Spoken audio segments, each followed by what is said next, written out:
Welcome to the Richard Sherman podcast. If you're new, hit that sub button. We're here to give you great NFL content. Stay tuned. Welcome back to the Richard Sherman podcast. An incredible week, some upsets, a team taking their first loss of the season. Mitchell, your Detroit Lions found a way, though, in a big way. They did, Richard, and I was rocking that Honolulu blue all day. You already know it. I know it. Our friends over at Breitling, I was rocking it. You already know. Got to keep it right. We got to start. I know you have it on. We got to start out in the NFC West. The Sherman Bowl, 2 points, whatever it has been, several times now in San Francisco. Seattle goes on the road and gets what is by Vegas standards an upset, big win in the division. They climb back. What are your thoughts? Because this game, not a whole lot of people thought this was going this way. San Francisco is finally healthy-ish, and they lose. Richard, your thoughts on this game? Well, it was a chaotic week in Seattle. You know, their center, Connor Williams, retiring in the middle of the bye week. You know, they cut their leading tackler. So, you know, it seemed chaotic, but this defense responded in a big way, holding the San Francisco 49ers to 20 points in the game, really keeping Christian McCaffrey in check for a majority of this game, 19 carries for 79 yards, 4 catches for 27. I mean, felt like a solid game from him, you know, still almost 100 yards total offense, but just could not get in the end zone again. Just the way their season is going, when they need a touchdown, they get field goals. And that's the frustrating part for this offense, because they got a turnover. They got a sudden change opportunity where it looked like, hey, the momentum's going in San Francisco 49ers' favor. It looks like they were going to be able to make a big play, score a touchdown, kind of start to pull away in that moment. And the Seattle Seahawks got the stop, held them to a field goal. Then you look up, Nick Bosa gets hurt, and the Seattle Seahawks take full advantage of it, go down the field, score touchdowns. Both touchdowns were scored after Nick Bosa was down with an injury. Jackson Smith and Jigba, 10 catches for 110 yards. He continues his excellent play throughout these last few weeks he's been on. I mean, he's been playing really impressive football. Geno Smith, 25 of 32 for 221 yards, had the interception, but really played well when they needed it, used his legs when he had to have it, especially on the game-winning touchdown. And everybody, you know, even folks in Seattle, you know, haven't been as high on Geno this year, even though I think he's still playing really good football. He's just been beaten up. You know, he got sacked 4 times in this game. And with all that said, they're 5-5, win off the bye week against a very tough opponent. Got another divisional opponent coming up next week, and you kind of control your own destiny from this point. You know, with this win against the San Francisco 49ers, they have the tiebreakers against a lot of these teams, the Seattle Seahawks do, and the San Francisco 49ers are 1-3 within a division. So it's just a really rough season, you know, because if you're looking at tiebreakers and how tight this race is, when you get to 1-3 in a division, you're not going to have the tiebreaker over a lot of these teams. So hopefully you get the tie with the Rams and you get the tie with the Arizona Cardinals, but you just, you know, you're putting yourself in a tough position. They're going to have an opportunity to separate themselves from the pack next week against the Arizona Cardinals, Richard. But this San Francisco 49ers team is clinging on for dear life. And while they're finally healthy, it's not the playmakers that you would expect. It's Juwan Jennings that they're leaning on for 10 catches, 91 yards, and a touchdown. Like, what's going on with this offense? Because while they seem to be getting healthy, they're not leaning on Debo. They're not leaning on CMC. I know he's roughly back now, and they're going to lean on him more down the stretch, but the time is now for the San Francisco 49ers team.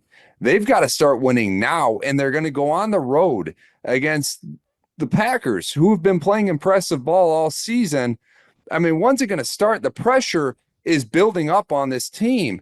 They've got to win now, Richard. Yeah, they got to figure it out, and they got to start executing. 159 yards, 1 touchdown, and 1 interception from Brock Purdy, 21 and 28. It's just not good enough in a game like this where you had to have more. Juwan Jennings played another excellent game. He was a standout in this game, made a ton of big plays, huge third down conversions every single time they needed it. A 3rd and 11 where it looked like he dragged half of the DBs in Seattle to the first down marker. And you need more of that. You got a touchdown on that drive, and you just need more consistent play. And it just doesn't seem like the plays are there as they have been in the past. And the red zone execution, I mean, it's been a storyline the entire season. They were the number 1 red zone offense last year. They cannot find a way. They're bottom of the pack this year in terms of getting the ball in the end zone, not just driving down into the red zone and kicking field goals. I guess they're best in the league at that right now. But you can't have that if you want to be a championship football team, and that's the team that everybody expects. That the faithful expect it from them. I expected it from them. The amount of talent this team had, you expected them to go out and play better football and execute at a higher level than they have been. And I'm sure Kyle is going to change something up and switch something up to spice it up, because right now it just looks stagnant offensively, and the holes aren't there in the run game. You're not seeing the big yak in the pass game. You're not seeing the big time explosive plays that they're known for, and they've been known for throughout Kyle's tenure in San Francisco. But the Seattle Seahawks did a really good job in this game of just sticking around, hanging around, making plays when they were there. Devin Witherspoon tips the ball up to Jonathan Hankins for his first career interception. Huge play in the ball game. While the San Francisco 49ers were in their own territory still, and that ended up contributing to points for the Seattle Seahawks. And those are the things, tight window throws that Brock Purdy's trying to make and trying to force in there that helped lead to this defeat at the hands of the Seattle Seahawks. But this is a really, really positive game. Derek Hall and Draymond Jones continue their strong seasons, sack each. DK Metcalf made some big plays when they had to have them, had 7 catches for 70 yards. Your boy K9 had 14 carries, 54 yards, got in the end zone. And you just look at this team, and you're doing what you need to do to win. And that's really all you need to do in this league. You win ugly, you win pretty, but this is a good confidence booster. I thought their defense, the Seattle Seahawks defense, played really, really well in this game.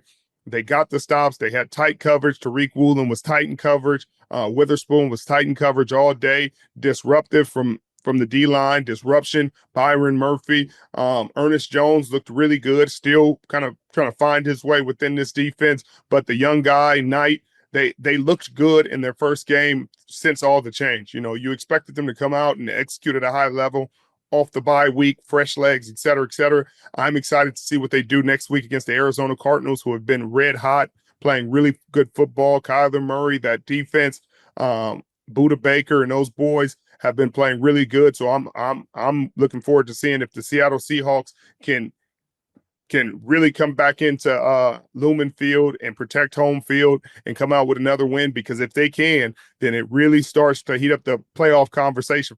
It's time for a look at this week's tastiest matchup in a segment we're calling Sunday Night Foodball, brought to you by Uber Eats. Another team that's been red hot, Kansas City Chiefs. They go on the road against the Buffalo Bills. This was much-watched football in Buffalo, and it was the Buffalo Bills controlled this game early and often, and you got to look at it from Josh Allen's standpoint. This is a team that could never get over that hump, and that was the Kansas City Chiefs, and they controlled this game. I don't want to say that they dominated it, because they didn't, but they always seemed to be in control. Richard, what were your thoughts on this game? Because to me, it looked like Buffalo was the better team early, often, and throughout. Well, it's just like Josh Allen said earlier in the week. He said, they've been able to beat the Kansas City Chiefs in the regular season. They just cannot beat them in the playoffs. So this isn't as surprising, as of a win as anybody is going to say. The Kansas City Chiefs have been playing on borrowed time for a number of weeks. Could have lost last week, could have lost the week before that. And this week, it looked like, again, if they get a stop somewhere, then you give Patrick Mahomes the ball back. But instead, Josh Allen breaks a 26-yard touchdown run late in that game to put the dagger to close this game up, to kill the hope of the Kansas City Chiefs. Because even then, if they kick a field goal in at the end of that game and Patrick Mahomes gets the ball back, I think everybody in the stands, everybody watching that game thinks he's going to win that game again. So this didn't feel like a dominant win, but the Buffalo Bills did look like the better team in this game. Patrick Mahomes threw an early interception and just never looked right throughout this game. He completed passes to 11 different receivers. Again, sometimes you're trying to figure out which guys are working for you, who's going to be your go-to guy. He ended up getting 4 catches for 61 yards and a big-time touchdown from Xavier Worthy. Kareem Hunt continues to carry the load in the running game. But they've looked like this the entire season. The difference is the 30 points that Buffalo was able to put up on this Kansas City defense, because this Kansas City defense has been elite, one of the best defenses in football throughout this season and previous seasons. Spags has been calling an incredible game. They've been covering well. They've been rushing the passer well. But Josh Allen had his way, 27 of 40, 262 yards, 1 touchdown, and the interception. And he rushed the ball 12 times for 55 yards, and that huge touchdown that put the nail in the coffin at the end of the game. I'm sure this is good for this young team's confidence, because a lot of these young players weren't in the same roles that they are in now. Curtis Samuel hasn't been a part of this rivalry. Taylor Rapp had a huge interception in this game, and I don't think he was as huge of a part of this rivalry as he was in this game. And obviously Khalil Shakir was a part of it, but he wasn't the go-to guy that he is now. So I'm interested to see what this does for them going into the playoffs if they have to face the Kansas City Chiefs again. That's the thing. Does this give them confidence going into that week? I know they're feeling really, really good going into this bye week. The Kansas City Chiefs probably feel slightly disappointed. I'm sure Andy Reid feels good because, again, you don't want to have an undefeated season. You want to have coachable moments. You want to be able to tell your team, hey, we got to do better than this. We got to play better than this. We got to correct these things. And that this gives him an opportunity to do that, to coach his team, to tell that defense, hey, you're not world beaters yet. You know, we've won 2 back-to-back MVP. I mean, we've won back-to-back Super Bowls, and we've started off 9-0. But you see, this team hit us in the mouth. So we do have things that we can correct, things we can fix, things we can get better at. And I get to go watch this team in a couple of weeks when they play the Raiders in Kansas City on Black Friday. So I'm excited to go out there and see what they do against the Carolina Panthers and what they do against the Raiders when we come to town. But the Kansas City Chiefs, the last several games, they haven't looked all that impressive. You know, they beat the Las Vegas Raiders by 7 points. They win against the Buccaneers in overtime, you know, and then they go and squeak one off with a blocked field goal against the Denver Broncos. And then you see them go on the road and lose by 2 scores against the Buffalo Bills. I mean, they've been skating by all season, and finally they get caught. I mean, are the Kansas City Chiefs that good as their 9-1 record reflects? Yeah, Mitchell. I mean, they're back-to-back Super Bowl champions. So you can say what you want about them skating by games. They skated through most of last season, and then when it came to the playoffs, they dominated.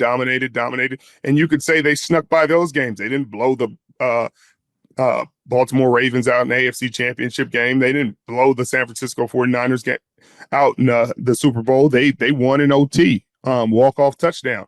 But they won, and they got to hold the trophy at the end. So are they the team, or they are as good as their record says, because they are back-to-back Super Bowl champions? Because when you don't have the championship pedigree, people can say, oh, we wonder how they're going to be in the playoffs. We know how this team is going to be in the playoffs. There are a lot of guys still on this team, still on this roster with 2 Super Bowl rings on in very prominent positions. So this team will be fine, especially with the best quarterback in football. I don't think you can count this team out or say they're not as good as their record, especially with the way their defense. Chris Jones is still going. Nick Bolton is playing really good football. Justin Reed, friend of the program. We got so many people that are playing really good football as a part of that team that I'm not really ready to say they're not who we thought they were. That'd be silly to say. You know, this is a loss that they probably needed. I'm sure their coaching staff is thankful. I don't think anybody wants an undefeated season going into playoffs, because you just feel like your first loss is going to be at the worst possible time. I don't want to play spoiler here, Richard. I don't. That was this week's Sunday Night Foodball, brought to you by Uber Eats, the official on-demand delivery partner of the NFL. Uber Eats has the best game day deals all season long. Order now for game day. The NFL season is rolling along, and contenders are starting to separate themselves from the pack. The one thing that hasn't changed this NFL season, DraftKings Sportsbook, an official sports betting partner of the NFL, is the number one place to bet touchdowns. Fade to the corner of the end zone, running back breaks through the line and gallops 60 yards for a score. We don't care how they get them. We just want to bet on touchdowns, and DraftKings is the best place to do it. Ready to place your first bet? Try betting on something simple, like a player scoring a touchdown. Go to DraftKings Sportsbook app and make your pick. Here's a reason for new customers to do a touchdown dance of their own. Bet $5 and get $200 in bonus bets instantly. Score big with DraftKings Sportsbook, the number one place to bet touchdowns. Download the DraftKings Sportsbook app and use code Richard. That's code Richard for new customers to get $200 in bonus bets when you bet just $5. Only on DraftKings. The crown is yours. But let's take it to the number one team in Richard Sherman's power ranks, the Detroit Lions, the Honolulu Blue. I'm playing some forecasting here, Richard. The future number one team in Richard Sherman power ranks, the Detroit Lions took on the Jacksonville Jaguars 52-6. And I'm pretty sure that was after the third quarter. They're laying the stone cold smackdown on the Jacksonville Jaguars. What didn't the Detroit Lions show you today? This win could not be more impressive. Jacksonville scored first, mind you. They got out 3-0, and the Detroit Lions just said, that's good enough. We'll take it from here. Your thoughts on my hometown Detroit Lions? I would love to hear it. Well, their defense looked really good. You know, obviously Mac Jones and this Jacksonville Jaguars offense haven't shown much all season. No. They didn't show much when they had the other quarterback at the helm. They didn't show much with Mac Jones, but still, this defense, you know, beating bad teams is still an art. Like, there are teams that play to the level of their opponent. That's not what the Detroit Lions are. They showed them, hey, there's a huge gap between what y'all are and what we are, and they showed it over and over and over, executing every single drive. Their first 7 drives down the field, they scored touchdowns. And again, back to the conversation with the San Francisco 49ers, that's the difference between elite contenders, is that they score when they get into the red zone. When they get into the red zone, you know it's pretty much a done deal. Your fate is sealed. They're scoring. And the Lions, coming off that very, as Jahmyr Gibbs said, weird game where they had all the interceptions and everything working against them. Murphy's Law, everything that could go wrong went wrong, and they were still able to win that game. I think it gives the team a bit of a shield, you know, a bit of an invincibility complex, because you say, hey, even on our worst day, we can still win. So they're not having their worst day in this game. Jared Goff, 24 of 29, 412 yards passing, 4 touchdowns, and a perfect passer rating.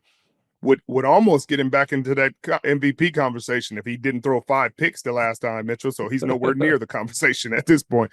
But great game from Amon-Ra St. Brown, a huge game from Jameson Williams, probably his best game as a pro. 4 catches, 124 yards, and a touchdown. Cool to see him get back involved. That incredible safety duo played their butt off. Brian Branch had a really, really crucial hit in the game. Kirby Joseph had the interception. So you just saw really good performances from all over the place. Jahmyr Gibbs and David Montgomery both got a touchdown in the first quarter. One got a 1-yard touchdown. Then Jahmyr Gibbs said, I'm faster than everybody, and I'm going to get a touchdown too. And so that was really cool. He also had the reception. Jahmyr Gibbs had the reception for 54 yards where he just looked so fast, and I thought he was scoring a touchdown on that one. But they look great. They look like a really good team. And this is what they've looked like. They look like the team they're supposed to look like when you talk about a contender, and they're the best team in the NFC right now. And I think that's clear. With Tony Gonzalez on the broadcast was saying that it may be somebody else as the best team in the NFC, the Philadelphia Eagles. And I said, not so fast, my friend. Lee Corso works both ways. And he said, not so fast when you're talking about the other teams as well, because they are not as complete as the Detroit Lions are right now. And getting Zadarius Smith is only going to help them. He kind of got banged up a little bit in this game. I'm pretty sure he's all right. But as he continues to get out there and get rolling, I think he's going to be really impactful. Well, you got to love it, Richard. We've seen it. I mean, you saw it, guys. If you have not tuned in the Jahmyr Gibbs episode with Richard earlier this week, this podcast has turned into a Detroit Lions fan base podcast. I love to see the Honolulu Blue tuning in every week. And Richard, as we got to recognize the players in primetime brought to you by Breitling, our friends and partners. It's going to Jared Goff. Let's go, baby. Jared Goff deserved it with that perfect passing rating. The Detroit Lions outgained the Jaguars by 475 yards today. That's the most since 1979. Their 46-point win is the largest in Lions history. And Jared Goff, I know you say last week, I agree with you. He might be setting sail on that MVP conversation, but wait a moment here. Lamar Jackson had a regression to the mean too. So maybe Jared Goff squeaks his way back in. Jared Goff is today's player in primetime, brought to you by Breitling, our friends and partners over there. Let's take it to arguably the game of the day. The Pittsburgh Steelers against the Baltimore Ravens. Pittsburgh turns out a huge win, divisional foe. The Vegas had this game as a 3-point game in Baltimore's favor. A lot of people are saying, hey, Baltimore's got this, no question about it. But Richard, you pointed week after week after week the division rivalries, saying these division games are different. Baltimore is showing us something here. I mean, this team, they're 8-2 and they're looking like it. They win against the Baltimore Ravens. Pittsburgh, are they the team right now in the AFC North? Because they certainly look like it. Well, I mean, they definitely do, and obviously you got to give them credit because they just beat the team that was challenging them for that supremacy, and the team that won the AFC North last year, and the Baltimore Ravens. But the Baltimore Ravens are 0-4 in the last 4 matchups against the Pittsburgh Steelers, and that's with whoever it is at quarterback, and it's just like Lamar Jackson struggles against Tomlin coach teams. It doesn't matter if Kenny Pickett's at quarterback, if Mitchell Trubisky's at quarterback, they're finding a way to beat the Baltimore Ravens. And this is with the super tandem of Lamar Jackson and Derrick Henry. But again, Todd Monken is falling victim to the thing that Baltimore Ravens coordinators do every single time things get tight in a ball game. In a big time ball game, they stop running the football. And everybody knows the statistics of their wins versus their losses. Every time they lose, it's because Derrick Henry has 15 carries or less. I think he averages 14 carries in their losses and like 20 carries in their wins. So keep feeding him the ball. But whenever they get down in these games, and it wasn't a huge lead, they missed multiple field goals uncharacteristically. Justin Tucker, the all pro future Hall of Famer, just could not get the ball through the uprights early in this game. If he makes those field goals, they likely win this game, but he didn't. And the Pittsburgh Steelers, Mike Tomlin knows how to win in an ugly ball game. He knows when things aren't going great. Hey, that defense is going to step up, and the Pittsburgh Steelers defense stepped up in a big way. You just saw all their big-time guys stepping up. T.J. Watt had a sack. Peyton Wilson had a really incredible one-hand, diving, ripping away interception late in the ball game that really turned the tide to the Pittsburgh Steelers and really kind of closed out this game. Cam Hayward had a huge deflection in this game, late in the game, that they had to have. Najee Harris, 18 carries for 63 yards. Russell Wilson didn't have the biggest game. He struggled early on. I think he had 88 yards, somewhere middle of the third quarter, but he turned it on late, 23 of 36, 205 yards. Very costly interception in the end zone late in the game, but played well enough, made big enough plays, converted third downs to help them win this game, to help them run that clock, control the ball game, and that's what they needed. That's what Tomlin needs: protect the ball, run the clock, and I think his tight end probably could have helped him out a little bit and batted that pass down in the end zone. Didn't really seem like he gave a lot of effort, but George Pickens with another good game. I think he's really happy to have Russell Wilson in the fold. 8 catches for 89 yards. But it's concerning, and it has to be scary for Baltimore Ravens fans because it just seems like more of the same. Like, okay, we have an MVP candidate, likely to win MVP. I mean, touchdown, interception, Mitchell. I don't think he had the same regression that Jared Goff said. I don't know if No. one touchdown, one interception is 5 interceptions in a game. Those aren't created equal, but it's definitely not the huge 4 or 5 touchdown games he had been having. Derrick Henry also got a touchdown, fumbled for the first time in 538 touches. Not the kind of game he's used to having. Obviously, you can't go away from Derrick Henry just because he fumbles the football.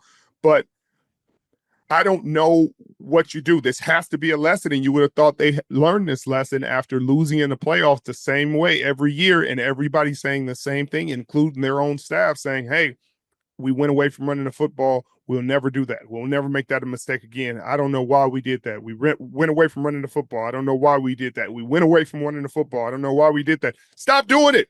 Run the football. Run it, run it, run it. Run the football. Chris Brown, when you see it running, running.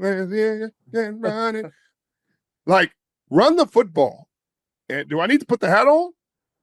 Because when you run the I'm going to have to, because when they run the football, they win football games. When they don't run the football game, when they don't run the football, they lose.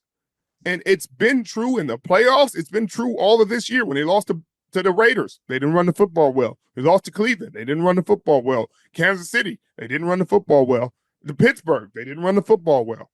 Like, it's a common theme. It's not hard to see. You don't need analytics or research to really dive deep and see it. You got one of the best running backs in the National Football League. Turn around and hand him the ball sometimes, at least 20 times a game. And sure, you could have Lamar throw it 30 if that's what you want to do, but do not go away from the run game. And that's what they did. Give the Pittsburgh Steelers a lot of credit. They're looking like a top AFC contender. And if the Kansas City Chiefs slip up again, you might look at them as a 1 seed going into these playoffs. And I don't know if Kansas City really wants to go down that road, because they'd be seeing the Buffalo Bills a lot earlier than they want to. There's no question about it. This Steelers defense is nasty. I mean, this offense, this is the second time this season they've not scored a touchdown and won a game. I mean, the rest of the NFL is 2-18 without scoring a touchdown in a game. And the Pittsburgh Steelers have managed to win 2 games without scoring touchdowns. Kudos to the Steelers. Kudos.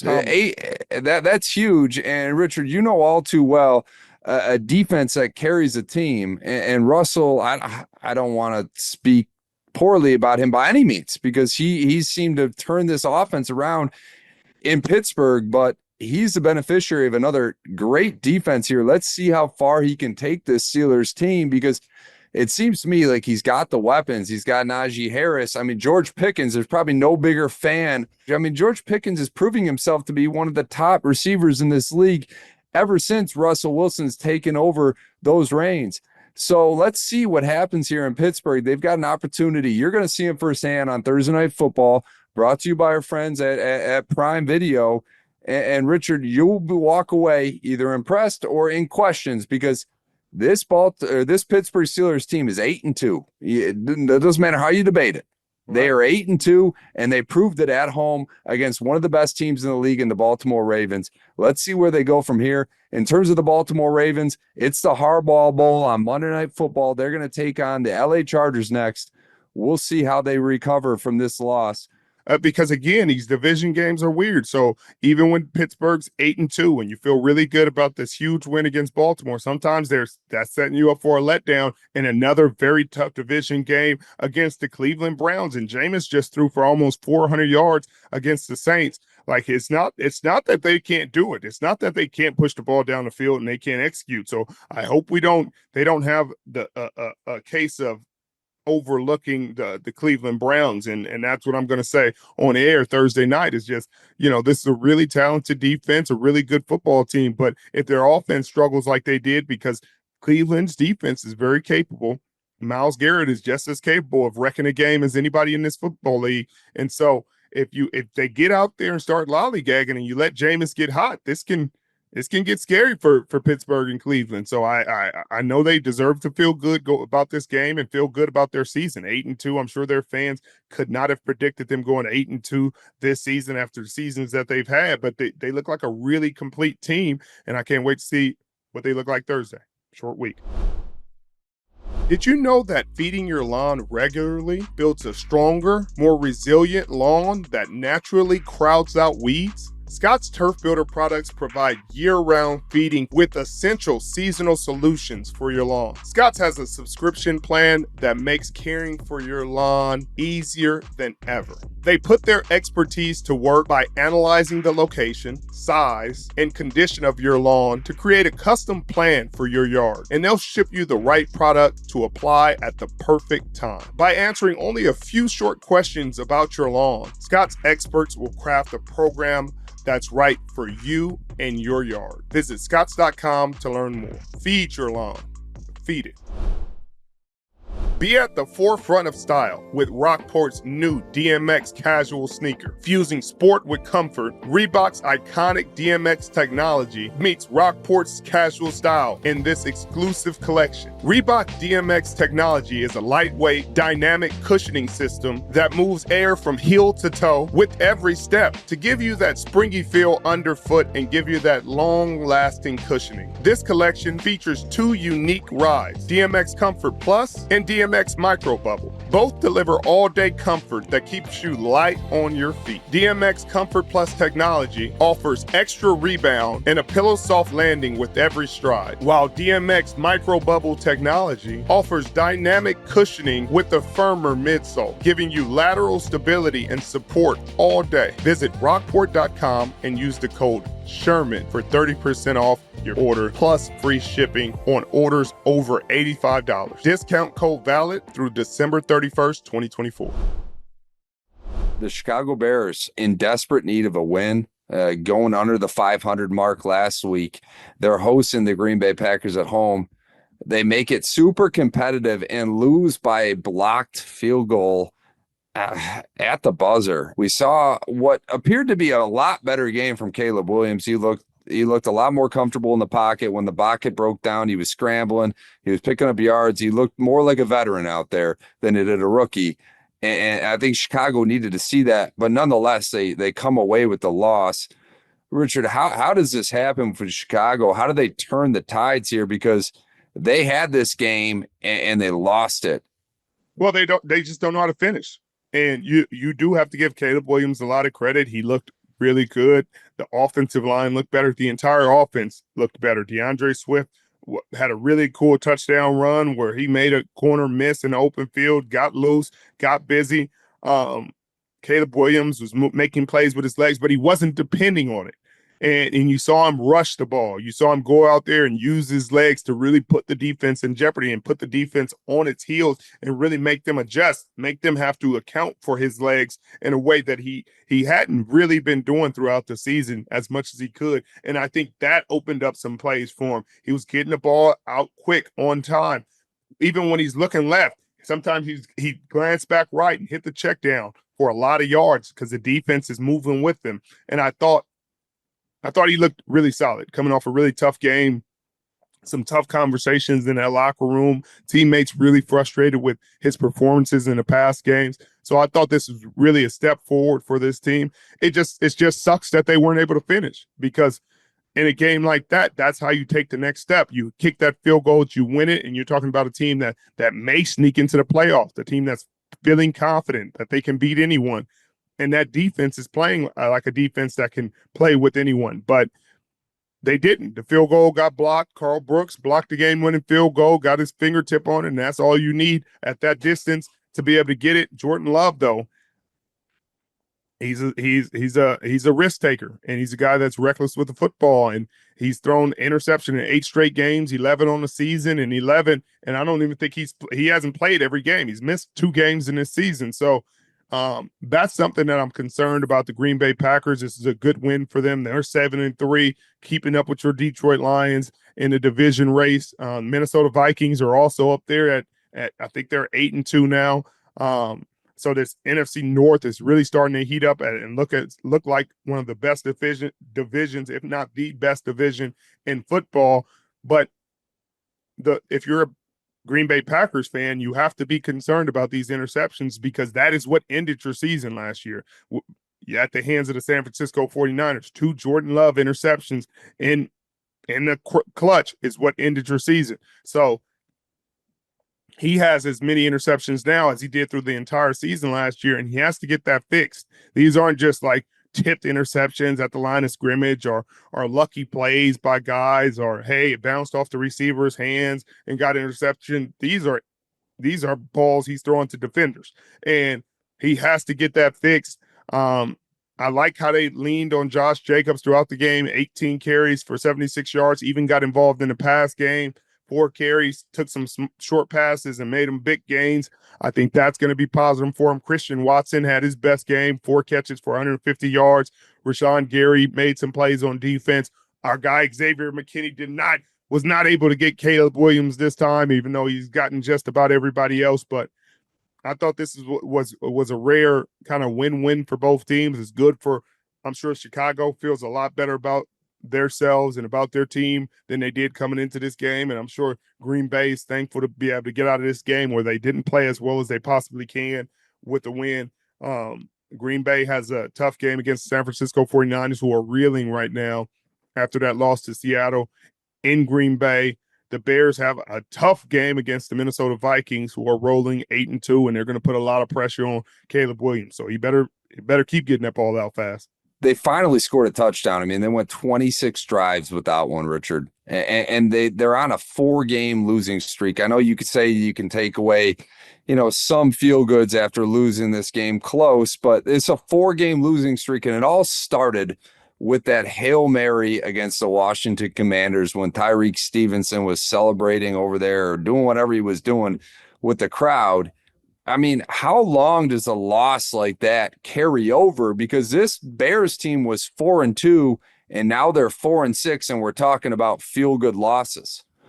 Yeah, I mean, but they weren't expected to be anything like that, Mitchell, this year. They weren't. You're not drafting the quarterback that high, and I mean, their draft pick was what, 9 or 10, but you're not drafting top 10 and making the playoffs many times. There are teams that have done it, but they had a really good defense, and they have a really good defense, but there's still ways to go offensively, especially offensive line and the quarterback.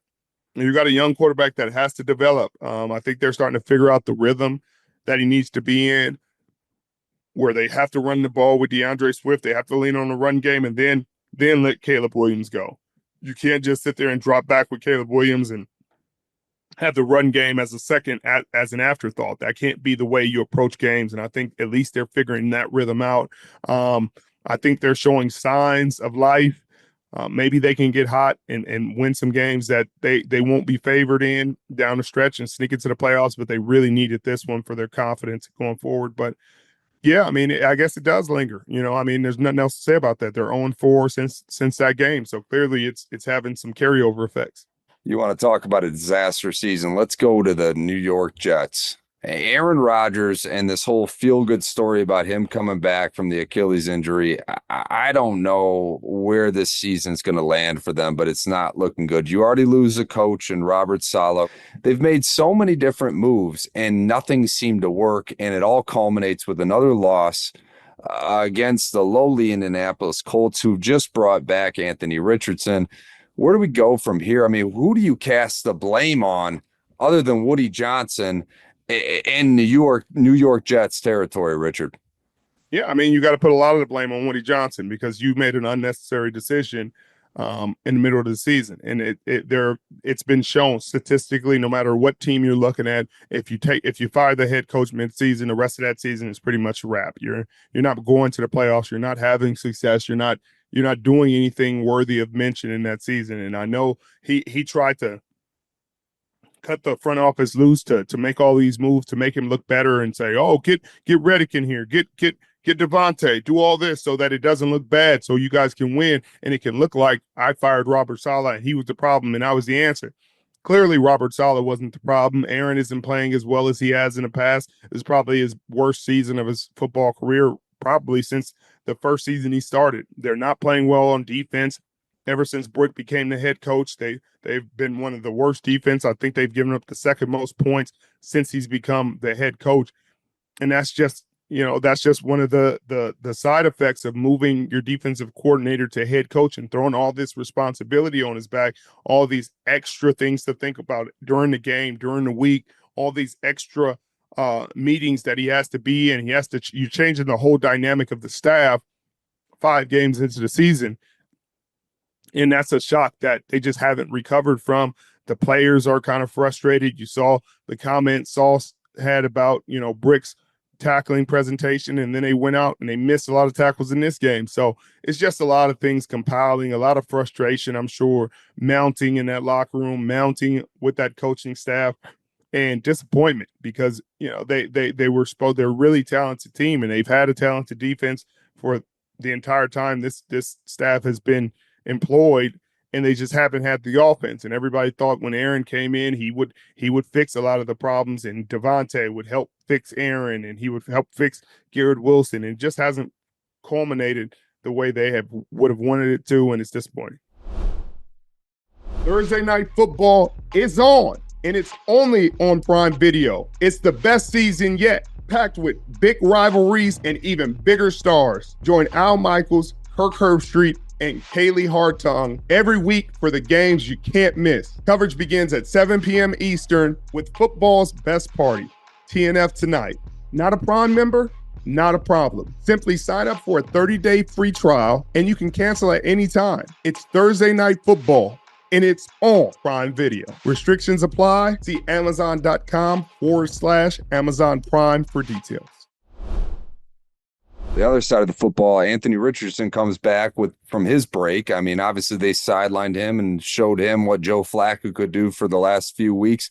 And he comes back and he looks like a lot more competent quarterback out there, throwing for 272 yards, a touchdown, getting it done on the ground too with 2 rushing touchdowns.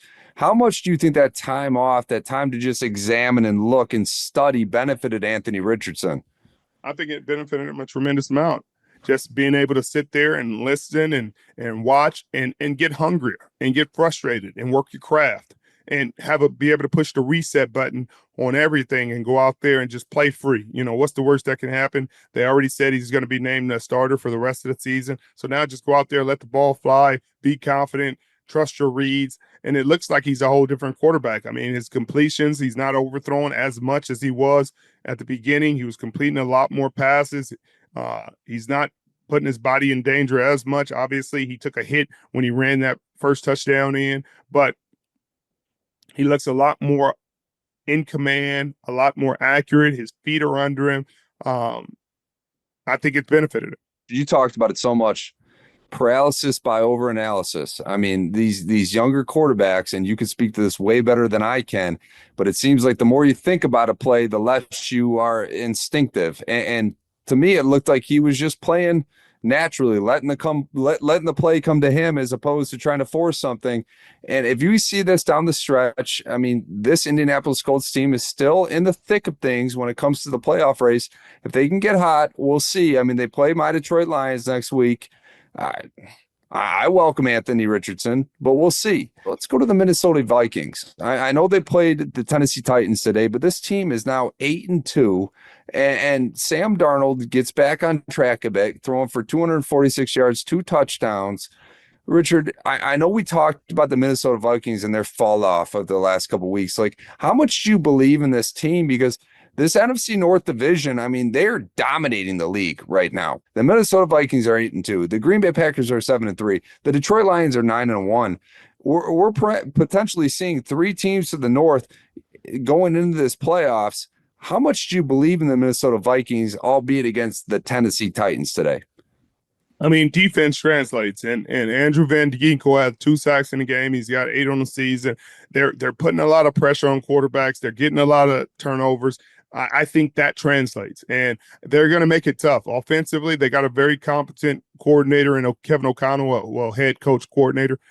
He calls a really great game, and every time you talk to a defender who's gone against him, they talk about his creativity, the acumen he has, the creativity within the game, making plays look like other plays, but then having pretty much counters off of it.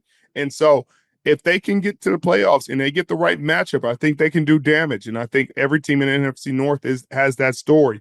If they can play well enough, this defense has a lot of unknown guys making huge plays and just fitting in this system like hand in glove. So, Yeah, I think this is going to be a dangerous team down the stretch. I'm looking forward to seeing what they can do during the playoffs. You witnessed the Eagles, I mean, and the Commanders go at it, and it looked like the Commanders had control of this game. They were playing the game the way they wanted to, slowing it down, letting the defense control the game, and then all of a sudden we saw Saquon take over late in that game. Philadelphia looks like the real deal. I mean, if they can put a full 60 minutes together week in and week out, they look like a top contender in the NFC. What are your thoughts after being in Philly and witnessing their dominance late in that game against the Commanders? Well, I just don't, it just doesn't look like the Commanders are quite there yet with the weapons offensively and defensively. Just don't have the firepower they need to stop that offense. But I didn't walk away really impressed with the Philadelphia Eagles offense. I walked away impressed with Saquon Barkley, but at times it just looked discombobulated, disconnected. And you look at it through the first half, and you're like, they have too many superstars, too much firepower to only have 6 points in the game. I'm not sure how this defense is getting stops. They don't have a ton of great corners. Marshawn Lattimore wasn't playing in this game, and so you wonder why A.J. Brown wasn't dominating. Devontae Smith wasn't really dominating in this game, and so that's the stuff that concerns me, because if you run against a team with some real dogs in the secondary, some dogs on defense, and some offensive firepower, I think people pull away from them in a game like that. So I'm not quite ready to put them up there with the contenders. I'm not willing to put them up there with your Detroit Lions or even the Minnesota Vikings. And I think the Minnesota Vikings are a more complete team than the Philadelphia Eagles. So I'm not quite sure where they fall in the hierarchy yet. But I need to see them play somebody like that and not start the way they did in this game. Well, Richard, this concludes our Week 11 recap of the games. Guys, we really appreciate you tuning in, week out. I mean, make no mistake about it. We see your comments. We welcome all feedback. Richard, please sign us off, my friend. Thank you guys every week for joining us. Thank you for all the support, all the positive, all the negative as well. We appreciate any attention, any feedback we can get. It's all love to us. You could be anywhere in the world getting your football information, but you're here with us, and we appreciate it. Hit that sub button if you're new.